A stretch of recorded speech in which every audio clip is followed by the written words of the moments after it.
Hi friends, ಎಲ್ಲರಿಗೂ ನಮಸ್ಕಾರ. ಇವತ್ತಿನ ರೆಸಿಪಿ ತೊಂಡೆಕಾಯಿ ಗ್ರೇವಿ ಹೇಗೆ ಮಾಡೋದಂತ ನೋಡೋಣ. ಸ್ಟವ್ ಮೇಲೆ ಒಂದು ಪಾತ್ರೆ ಇಟ್ಕೊಂಡು ಪಾತ್ರೆ ಬಿಸಿ ಆದಮೇಲೆ ಒಂದು 2 ಸ್ಪೂನ್ ಕಡಲೆ ಬೀಜ ಸೇರಿಸ್ಕೊಂಡು ಚೆನ್ನಾಗಿ ಫ್ರೈ ಮಾಡ್ಕೊಳ್ಳೋಣ. ಒಂಬಣ್ಣ ಬರೋವರೆಗೂ ಚೆನ್ನಾಗಿ ಫ್ರೈ ಮಾಡ್ಕೋಬೇಕು. ಈ ಥರ ಫ್ರೈ ಮಾಡ್ಕೊಳ್ಳೋಣ. ನೋಡಿ, ಈ ಥರ ಫ್ರೈ ಆದರೆ ಸಾಕು. ಇವಾಗ ಒಂದು 2 ಸ್ಪೂನು ಬಿಳಿ ಎಳ್ಳು ಸೇರಿಸ್ಕೊತಾ ಇದ್ದೀನಿ. ನಿಮ್ಮ ಕಪ್ಪು ಎಳ್ಳಿದ್ರು ಕಪ್ಪು ಎಳ್ಳು ಕೂಡ ಸೇರಿಸ್ಕೊಳ್ಳಿ. 1 ಸ್ಪೂನು ಜೀರಿಗೆ ಸೇರಿಸ್ಕೊಂಡು ಚೆನ್ನಾಗಿ ಫ್ರೈ ಮಾಡ್ಕೊಳ್ಳೋಣ. ಈ ಥರ ಚೆನ್ನಾಗಿ ಫ್ರೈ ಆಗಬೇಕು. ನೋಡಿ, ಕಲರ್ ಚೇಂಜ್ ಆಗುತ್ತೈತೆ, ಅಲ್ಲಿವರೆಗೂ ಚೆನ್ನಾಗಿ ಫ್ರೈ ಮಾಡ್ಕೊಳ್ಳೋಣ. ಫ್ರೈ ಮಾಡಿಕೊಂಡು ತಣ್ಣಗಾಗಲು ಸೈಡಲ್ಲಿ ಎತ್ತಿಟ್ಕೊಳ್ಳೋಣ.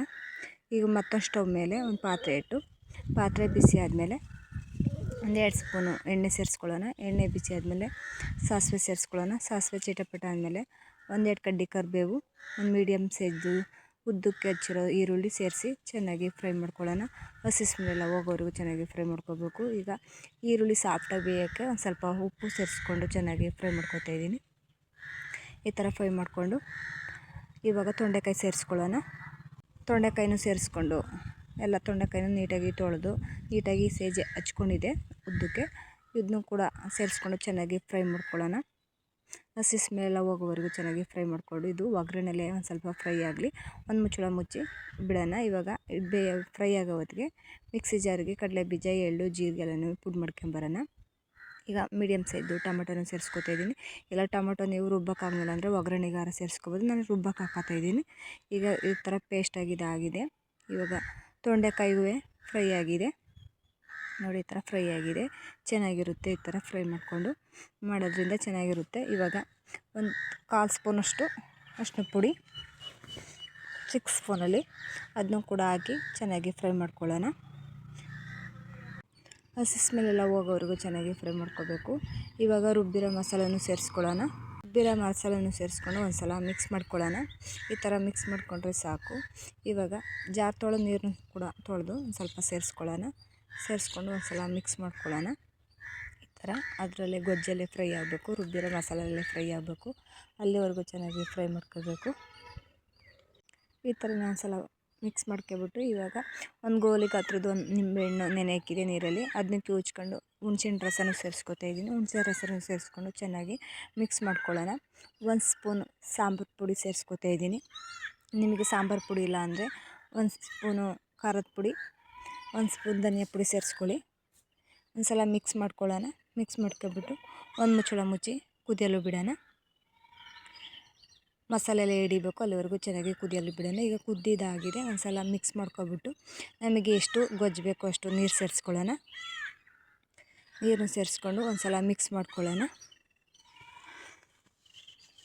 ಒಂದು ಸಲ ಮಿಕ್ಸ್ ಮಾಡಿಕೊಂಡು ರುಚಿಗೆ ತಕ್ಕಷ್ಟು ಉಪ್ಪನ್ನು ಸೇರಿಸ್ಕೊಳ್ಳೋಣ. ರುಚಿಗೆ ತಕ್ಕಷ್ಟು ಉಪ್ಪನ್ನು ಸೇರಿಸ್ಕೊಂಡು ಒಂದು ಸಲ ಮಿಕ್ಸ್ ಮಾಡಿಬಿಟ್ಟು ಚೆನ್ನಾಗಿ ಒಂದು ಮುಚ್ಚಳ ಮುಚ್ಚಿ ಕುದಿಯಲು ಬರಲು ಬಿಡೋಣ. ಈಗ ಇದು ಆಗೋವರೆಗೂ ರೊಟ್ಟಿ ಹಾಕೋಕ್ಕೆ ರೊಟ್ಟಿ ಅಂಬ್ಲಿ ಮಾಡ್ಕೊಳ್ಳೋಣ. ಈ ಲೋಟದಲ್ಲಿ 2 ಲೋಟ ನೀರು ಸೇರಿಸ್ಕೊತಾ ಇದ್ದೀನಿ.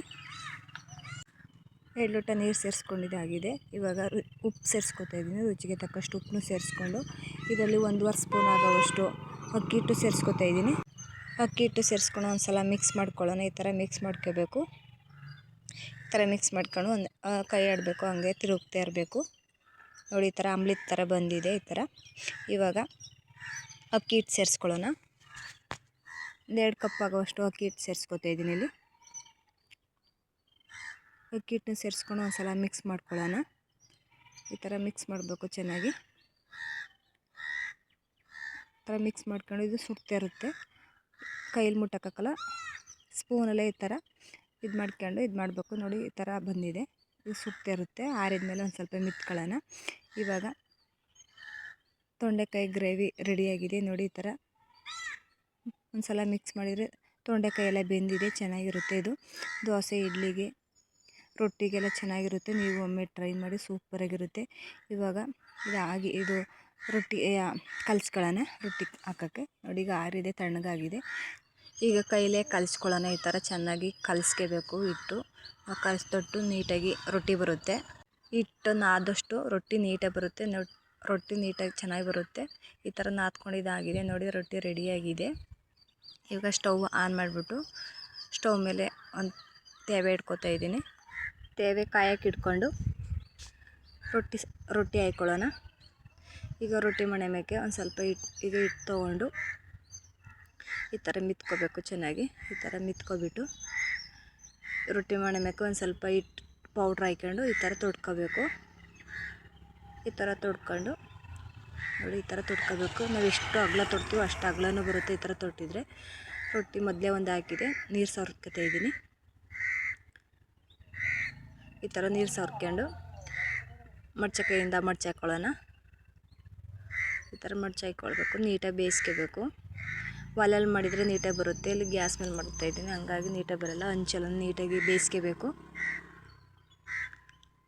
ಈ ಥರ ಬೇಯಿಸಿದಾಗಿದೆ. ಈ ಥರ ಈಗ ಇನ್ನೊಂದು ರೊಟ್ಟಿ ಸೇರಿಸ್ಕೊಡ್ತಾ ಇದ್ದೀನಿ. ಈಗ ಇನ್ನೊಂದು ರೊಟ್ಟಿ ತೊಟ್ಕೊಂಡು ಇಟ್ಟಿದೆ, ಅದನ್ನು ಕೂಡ ಸೇರಿಸ್ಕೊತಾ ಇದ್ದೀನಿ. ಅದನ್ನು ಸೇರಿಸಿ ನೀಟಾಗಿ ಇದನ್ನ ಬೇಯಿಸ್ಕೊಳ್ಳೋಣ. ಈಗ ನೀರು ಸಾರಿ ಈ ಥರ ನೀರು ಸಾರ್ಕೊಳ್ಳೋಣ. ನೀರು ಸಾರ್ಕೊಬಿಟ್ಟು ಒಂದು ಸಲ ಮಡ್ಚಿ ಹಾಕ್ಕೊಳ್ಳೋಣ.